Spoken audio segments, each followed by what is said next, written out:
नमस्कार। सीमा कौशिक की कक्षा में आपका स्वागत है। आज की हिंदी कक्षा में हम पढ़ेंगे कक्षा 7वीं की हिंदी की पाठ्य पुस्तक वसंत भाग 2 से अध्याय 10 अपूर्व अनुभव। अपूर्व अनुभव जो पाठ है वो एक छोटी सी कहानी, छोटी सी घटना है जो जापानी भाषा में लिखा गया है ये पाठ, और जिसकी रचयिता है तेत्सुको कुरियानागी। ये हिंदी में अनुवाद किया गया है इसका, वैसे ये जापानी भाषा में लिखा गया है। अपूर्व अनुभव मतलब ऐसा अनुभव जो पहले न हुआ हो। इसमें दो जापानी बच्चों की एक घटना है, कहानी है।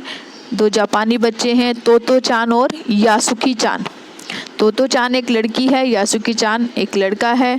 दोनों अच्छे मित्र हैं। और जो यासुकी चान है वो पोलियो से ग्रसित है। उसका पैर वो पोलियो का शिकार है, जिसकी वजह से वो पेड़ पर चढ़ना या इस तरह के कोई काम नहीं कर सकता है। लेकिन यासुकी चान उसको पेड़ पर चढ़ने का निमंत्रण देती है और वो बहुत कोशिश करके, बहुत मेहनत करके यासुकी चान को किसी तरह से पेड़ पर चढ़ा देती है। और वो पेड़ पर चढ़कर जब प्राकृतिक सौंदर्य देखता है तो उसे ऐसा अपूर्व अनुभव होता है जो उसे पहले कभी नहीं हुआ था। यानी कि उसे बहुत अच्छा लगता है और ये कोई सोच भी नहीं सकता ऐसा बच्चा जो पोलियो का शिकार है और वो पेड़ पर चढ़कर इस तरह प्राकृतिक सौंदर्य का नज़ारा ले सके, यानी कि उसको देख सकता है। तो ये उसके लिए अपूर्व अनुभव था यासुकी चान के लिए, और शायद उसके लिए पहला और आखिरी मौका था। उसके बाद शायद वो फिर से ऐसा अनुभव न कर पाए, इसके लिए वो उसके लिए अपूर्व अनुभव था, अद्भुत अनुभव था। तो शुरू करते हैं हम अपना अध्याय अपूर्व अनुभव। तो शब्दों के अर्थ साथ साथ आप नोट करते जाइए, अपनी बुक को ओपन करके रखें और जो भी शब्द मैं बताऊं उसका अर्थ नोट करते जाएं और कहानी को अच्छी प्रकार से समझें। सभागार में शिविर लगने के 2 दिन बाद तोतो चान के लिए एक बड़ा साहस करने का दिन आया। इस दिन उसे यासुकी चान से मिलना था। इस भेद का पता न तो तोतो चान के माता पिता को था और न ही यासुकी चान के। उसने यासुकी चान को अपने पेड़ पर चढ़ने का न्योता दिया था। सभागार होता है कि कोई सभा करने के लिए, यानी असेंबली के लिए, कोई मीटिंग के लिए एक बड़ी, जहाँ पर बहुत सारे लोग इकट्ठे हो सकते हैं, ऐसा बड़ा कमरा। शिविर यानी कि जो कैंप होता है, कैंप वो न्योता का अर्थ होता है बुलावा। यानी कि जब सभागार में जब कैंप लगा था उसके 2 दिन के बाद तोतो चान अपने मित्र यासुकी चान को निमंत्रण देती है, उसको बुलाती है पेड़ पर चढ़ने के लिए, निमंत्रण देती है। इसका पता दोनों के माता पिता को नहीं था। तो मोए में हर एक बच्चा बाग के एक एक पेड़ को अपने खुद के चढ़ने का पेड़ मानता था। तोतो चान का पेड़ मैदान के बाहरी हिस्से में कुहोनबुत्सु जाने वाली सड़क के पास था। बड़ा सा पेड़ था, उसका चढ़ने जाओ तो पैर फिसल कर जाते, पर ठीक से चढ़ने पर जमीन से कोई 6 फुट की ऊंचाई पर एक द्विशाखा तक पहुंचा जा सकता था। बिल्कुल किसी झूले सी आरामदेह जगह थी यह। यानी कि तोमोए शहर का नाम है वहाँ जापान में, कि वहाँ पर वो जगह थी, वहाँ पर सब पेड़ थे, उनको बच्चों ने अपनी निजी संपत्ति मान रखा था। सबने अपना अपना एक पेड़ बना रखा था जिस पर उनका ही अधिकार होता था। तो वहाँ पेड़ जो है तोतो चान का पेड़ था वो मैदान के बाहरी हिस्से में था। जहाँ कुहोनबुत्सु जगह थी वहाँ पर जाने वाली सड़क, मेन रोड था, उसके पास था, बहुत बड़ा था।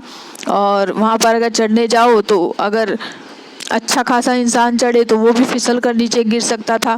फिर वो किस तरह से यासुकी चान को चढ़ाती, तो जमीन से 6 फुट की ऊंचाई पर एक द्विशाखा थी, यानी कि 2 शाखाएं जहाँ पर मिली, जहाँ पर बैठने की जगह होती है, 2 शाखाएं 2 डालियाँ मिली होती हैं, तो वहाँ पर पहुँचा जा सकता था। और वो एक झूले की तरह एक आरामदेह जगह थी, आराम यानी कि आराम देने वाली जगह थी। और तोतो चान अक्सर खाने की छुट्टी के समय या स्कूल के बाद ऊपर चढ़ी मिलती। वहाँ से वह सामने दूर तक ऊपर आकाश को या नीचे सड़क पर चलते लोगों को देखती। यानी कि स्कूल से छुट्टी मिलती थी उसको, तो वह अपने पेड़ पर चढ़ जाती थी और वहाँ उद्यान शाखा पर बैठकर जो है सब जो भी चीज़ें उसको दिखती थी, रोड, प्राकृतिक चीज़ें जो भी, वो सब देखती थी। बच्चे अपने अपने पेड़ को निजी संपत्ति मानते थे। निजी संपत्ति यानी कि अपनी जो धन दौलत होती है, उसी तरह अपना सबने अपने अपने पेड़ बना रखे थे।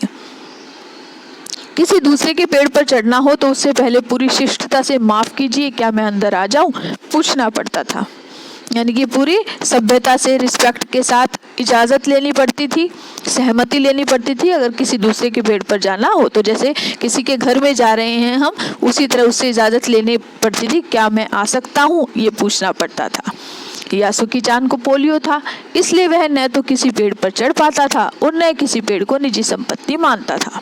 अतः तोतो चान ने उसे अपने पेड़ पर आमंत्रित किया। आमंत्रित यानी कि निमंत्रण देना, आमंत्रित करना, बुलावा देना, बुलाना।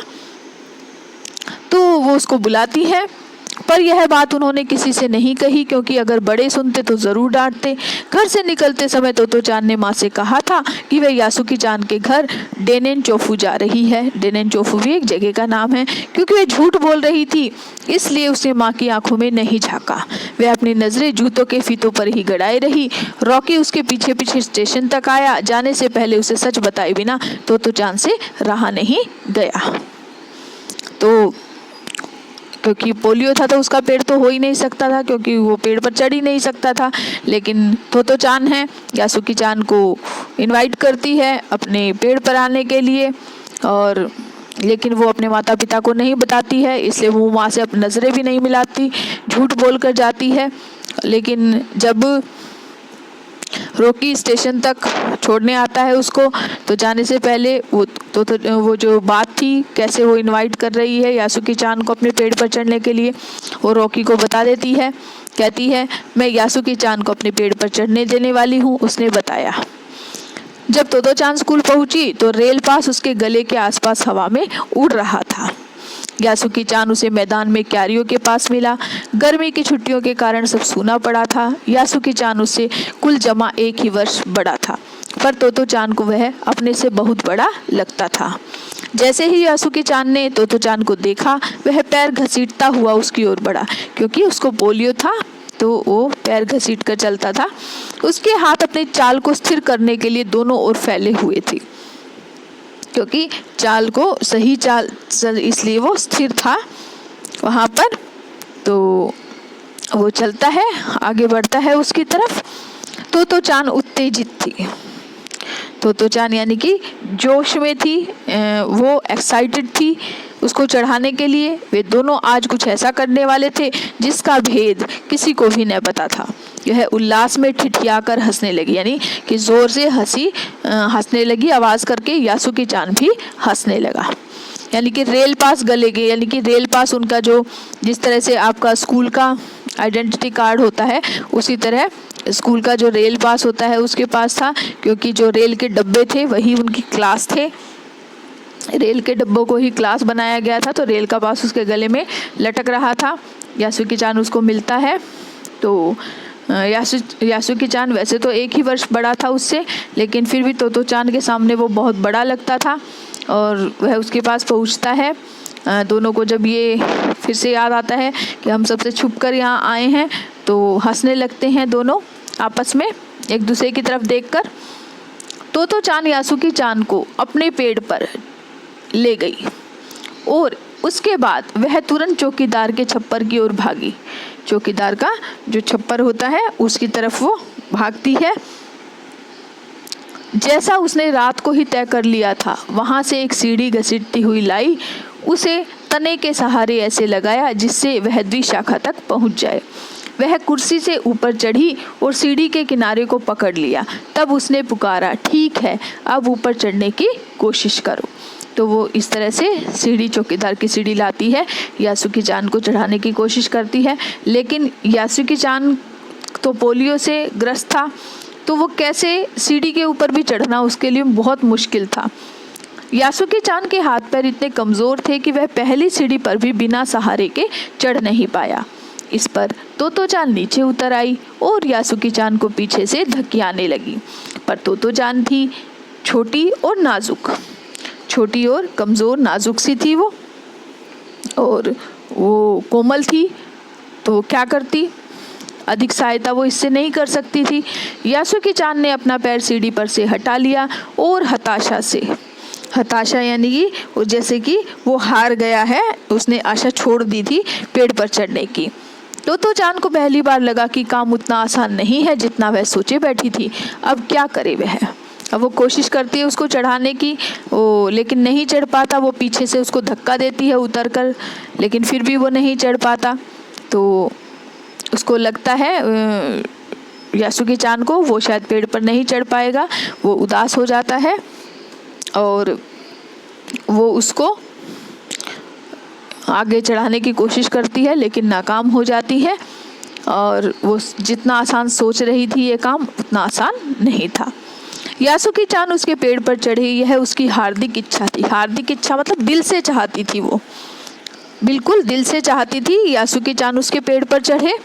यासुकी चान के मन में भी उत्साह था, जोश था। वह उसके सामने गई। उसका लटका चेहरा इतना उदास था कि तोतो चान को उसे हंसाने के लिए गाल फुलाकर तरह तरह के चेहरे बनाने पड़े। ठहरो, एक बात सूझी है। वह फिर चौकीदार के छप्पर की ओर दौड़ी। यानी कि वो उदास हो जाता है क्योंकि पेड़ पर नहीं चढ़ पाएगा। वो उसको हंसाने की कोशिश करती है। वो फिर चौकीदार की तरफ छप्पर की तरफ दौड़ती है। उसे कोई और चीज़ याद आ जाती है। हर एक चीज़ उलट पलट कर देखने लगी। आखिरकार उसे एक तिपाई सीढ़ी मिली। तिपाई सीढ़ी आप देख सकते हैं, जैसे 3 पैर वाली सीढ़ी थी। ऐसी कई लोगों के घरों में भी होगी। तो वो चढ़ने के लिए आसान रहता है, उसमें गिरने का डर नहीं रहता। तो तिपाई सीढ़ी है, 3 पैर वाली सीढ़ी थी, जिसे थामे रहना भी ज़रूरी नहीं था, पकड़ के रहना ज़रूरी नहीं था। वह तिपाई सीढ़ी को घसीट कर ले आई और अपनी शक्ति पर हैरान होने लगी। तिपाई की ऊपरी सीढ़ी द्विशाखा तक पहुंच रही थी। देखो, अब डरना मत, उसने बड़ी बहन की सी आवाज़ में कहा। यह डगमगाएगी नहीं, यानी कि यह हिलेगी नहीं। यासुकी चान ने घबराकर तिपाई सीढ़ी और पसीने से तरबतर तोतो चान की ओर देखा। उसे भी काफ़ी पसीना आ रहा था। उसने पेड़ की ओर देखा, तब निश्चय के साथ पांव उठाकर पहली सीढ़ी पर रखा। उन दोनों को यह बिल्कुल भी पता न चला कि कितना समय यासुकी चान को ऊपर तक चढ़ने में लगा। सूरज का ताप उन पर पड़ रहा था, पर दोनों का ध्यान यासुकी चान के ऊपर तक पहुंचने में रमा था मतलब लगा हुआ था। उसको ये पता ही नहीं चला कि कितना समय हो गया है। तो चान नीचे से उसका एक एक पैर सीढ़ी पर धरने में मदद कर रही थी। अपने सिर से वह उसके पिछले हिस्से को भी स्थिर करती रही। यासुकी चान पूरी शक्ति के साथ जूझ रहा था और आखिरकार वह ऊपर पहुंच गया। यानी कि वो किसी तरह उसको ऊपर चढ़ा देती है, लेकिन बहुत मुश्किल होती है दोनों को ही। अब चढ़ने के बाद वो कहते हैं हुर्रे, यानी खुशी के साथ जो शब्द बोला जाता है। पर उसे अचानक सारी मेहनत बेकार लगने लगी। तोतो चान तो सीढ़ी पर से छलांग लगाकर द्विशाखा पर पहुंच गई, पर यासुकी चान को सीढ़ी से पेड़ पर लाने की हर कोशिश बेकार रही। यानी कि सीढ़ी के ऊपर तो पहुंचा दिया उसने, द्विशाखा तक कैसे पहुंचाएगी? अब यासुकी चान सीढ़ी थामे तोतो चान की ओर ताकने लगी। तोतो चान की रुलाई छूटने लगी। यानी कि सारी मेहनत बेकार लगती है उसे कि अब वो सीढ़ी से उसे द्विशाखा तक कैसे पहुंचाएगी, क्योंकि तोतो चान तो फट से, लेकिन वो रोने को हो गई, कैसे वो अपने मित्र को पहुंचाएगी वहां पर। चाहा था कि यासुकी चान को अपने पेड़ पर आमंत्रित कर तमाम नई नई चीज़ें दिखाए। उसकी बहुत इच्छा थी कि तरह तरह की जो चीज़ें दूर से दिखती है, पेड़ के ऊपर से दिखती है, वो यासुकी चान को दिखाना चाहती थी।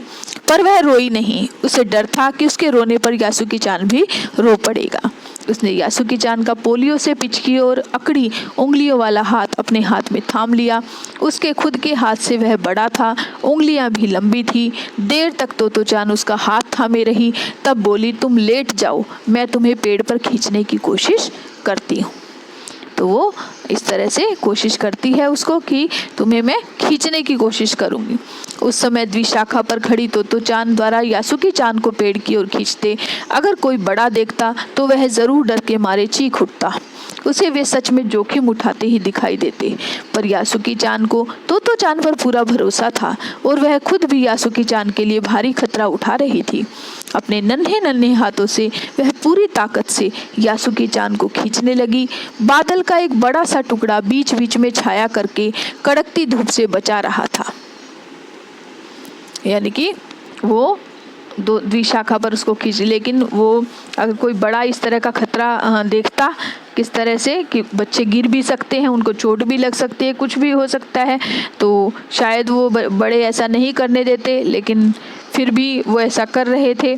बहुत मेहनत, लेकिन बीच बीच में सूरज की जो धूप लग रही थी वो बीच में एक बादल का टुकड़ा आता था जिससे कि सूरज उसमें छिप जाता था और छाया हो जाती थी। शायद आज प्रकृति भी उनके साथ थी, चाहते ईश्वर भी चाहता था कि यासुकी चान पेड़ पर चढ़ जाए। काफ़ी मेहनत के बाद दोनों आमने सामने पेड़ की द्विशाखा पर थे। पसीने से तरबतर अपने बालों को चेहरे पर से हटाते हुए तोतो चान ने सम्मान से झुककर कहा, मेरे पेड़ पर तुम्हारा स्वागत है। तो वो काफ़ी मेहनत के बाद उसको चढ़ा देती है। बेहद खुश थी वो, बहुत ज़्यादा खुश थी। यासुकी चान डाल के सहारे खड़ा था। कुछ झिझकता हुआ वह मुस्कुराया। तब उसने पूछा, क्या मैं अंदर आ सकता हूँ? उस दिन यासुकी चान ने दुनिया की एक नई झलक देखी, यानी कि एक नई तस्वीर देखता है। झलक यानी कि तस्वीर, जिसे उसने पहले कभी नहीं देखा था। तो ऐसा होता है पेड़ पर चढ़ना, यासुकी चान ने खुश होते हुए कहा। वे बड़ी देर तक पेड़ पर बैठे बैठे इधर उधर की गप्पे लड़ाते रहे, यानी इधर उधर की बातें करते रहे। गप्पे लड़ाना मुहावरा है यहाँ पर। मेरी बहन अमेरिका में है, उसने बताया। यासुकी चान बताता है, वहाँ एक चीज़ होती है, टेलीविज़न। यासुकी चान उमंग से भरा बता रहा था, जोश से भरा बता रहा था। वह कहती है कि जब वह जापान में आ जाएगा तो हम घर बैठे बैठे ही सुमो कुश्ती देख सकेंगे। वह कहती है कि टेलीविज़न एक डिब्बे जैसा होता है। तोतो चान उस समय यह तो न समझ पाई कि यासुकी चान के लिए, जो कहीं भी दूर तक नहीं चल सकता था, घर बैठे चीज़ों को देख लेने के क्या अर्थ होंगे। वह तो यही सोचती रही कि सुमो पहलवान घर में रखे किसी डिब्बे में कैसे समा जाएंगे। उनका आकार तो बड़ा होता है, पर बात उसे बड़ी लुभावनी लगी। बात उसे बहुत लुभावनी लगती है और दिलचस्प लगती है, इंटरेस्टिंग लगती है। उन दिनों टेलीविज़न के बारे में कोई नहीं जानता था। पहले यासुकी चान ने ही तोतो चान को उसके बारे में बताया था। पेड़ मानो गीत गा रहे थे। दोनों बेहद खुश थे, बहुत ज़्यादा खुश थे। यासुकी चान के लिए पेड़ पर चढ़ने का यह पहला और अंतिम मौका था, क्योंकि पहला था, उसके बाद तो शायद कोई और उसको पेड़ पर चढ़ाता ही नहीं। ये पहला और अंतिम मौका था और वह चढ़कर वहाँ पर बहुत खुश था। तो इस तरह से उसने जो अपूर्व अनुभव है वो उसको हुआ था। तो ये जापानी भाषा में है, ये विश्व साहित्य की एक अमूल्य निधि है और इसका अनुवाद भी बहुत सी भाषा में हुआ है, विश्व की बहुत सी भाषाओं में हुआ है। और ये एक ऐसे बच्चों की कहानी है जिसमें रेल के डिब्बे कक्षाएं होती थी और जो जड़ों वाले पेड़ में पाठशाला का गेट बन जाते थे और शाखा है, बच्चों के खेलने के कोने बन जाते थे। और इस अनोखे स्कूल के संस्थापक थे श्री कोबायाशी। लेखिका स्वयं जिसने ये लिखा है वो इस स्कूल की छात्रा थी और उन्हीं के बचपन के अनुभव पर आधारित ये पुस्तक है तोतो चान, जो जापानी भाषा में लिखी गई थी और उसका एक छोटा सा एक अंश है अपूर्व अनुभव पाठ। तो आपको ये समझ आ गया होगा अच्छे प्रकार से। तो अब हम इसके प्रश्नोत्तर है वो डिस्कस कर लेते हैं। पहला प्रश्न देखिए, यासुकी चान को अपने पेड़ पर चढ़ाने के लिए तोतो चान ने अथक प्रयास, अथक मतलब कि बिना थके लगातार प्रयास करती रही। क्यों किया उसने? क्योंकि साथ पढ़ते थे, बहुत अच्छे मित्र थे। यासुकी चान पोलियो का शिकार था, अन्य बच्चों की तरह वो पेड़ पर नहीं चढ़ सकता था। तोतो चान ने उसे योजना बनाती है कि उसको चढ़ाएगी। पहले वो सीढ़ी लाती है, उससे नहीं चढ़ा पाती तो तिपाही सीढ़ी लाती है, जोखिम उठाकर उसको पेड़ पर चढ़ाती है और इस प्रकार वो बहुत मुश्किल से अथक प्रयास करके यासुकी चान को पेड़ पर चढ़ाती है। दृढ़ निश्चय और अथक परिश्रम से सफलता पाने के बाद तोतो चान और यासुकी चान को अपूर्व अनुभव मिला। इन दोनों के अपूर्व अनुभव कुछ अलग अलग थे। दोनों में क्या अंतर था? अपूर्व अनुभव अलग क्यों थे? क्योंकि तोतो चान थी वो तो पूरी तरह से स्वस्थ थी और पेड़ पर तो वो चढ़ती रहती थी, आसपास का वातावरण देखती रहती थी। लेकिन यासुकी चान का अनुभव उससे अलग था। क्यों था? क्योंकि वह विकलांग था, पोलियो का शिकार था। उसके लिए पेड़ पर चढ़ना तो सपने की ही बात थी और इसलिए जो जोखिम उठा का कार्य जो उसने पहले ऐसा नहीं किया था, तोतो चान उसके लिए जोखिम भरा कार्य करती है, उसको चढ़ाती है, वो पेड़ पर चढ़ जाता है, नई नई वस्तुएं देखता है, तो उसके लिए अलग अनुभव था। तो उसे भी लगता है कि वह भी ये काम कर सकता है, उसे लगा होगा यासुकी चान को, तो दोनों के ही अनुभव अलग थे। पाठ में खोज कर देखिए कब सूरज का ताप यासुकी चान और तोतो चान पर पड़ रहा था। वे दोनों पसीने से तरबतर हो रहे थे और कब बादल का एक टुकड़ा उन्हें छाया देकर कड़कती धूप से बचाने में लगा था। आपके अनुसार इस प्रकार परिस्थिति के बदलने का क्या कारण हो सकता था?